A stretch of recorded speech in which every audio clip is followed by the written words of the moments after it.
ప్రతి విపత్తుని, ప్రతి సమస్య, ప్రతి అనారోగ్యం, ప్రతి ఎదిరింపుని ఒత్తి వెళ్ళడానికి దేవుడు మనల్ని పిలిచాడు.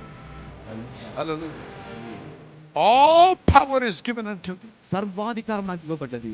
గమనించండి, మనము ఒత్తిడిలో, సాతాను ఒత్తిడిలో సతమతము నరకపు జీవితము జీవిస్తూ, ఓడిపోయి కన్నీరు కారుస్తూ, బాధలో విరిగి నలిగిన స్థితిలో జీవించడం దేవుని చిత్తము కాదు.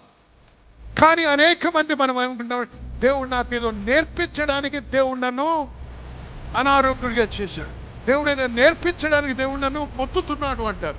కాదు, నీ బుద్ధి తక్కువతనాన నువ్వు మొత్తపడుతున్నావు. నీ బుద్ధి తక్కువతనాన నువ్వు చేయాల్సింది చేయకుండా, జ్ఞానము లేకుండా జీవిస్తున్నావు కాబట్టి నువ్వు బంధించబడుతున్నావు. కానీ దేవుడు జ్ఞానం వచ్చినట్టయితే, ఆయన చిత్తమును ఎరిగినట్టయితే దాని నుంచి నువ్వు విడిపించబడగలవు.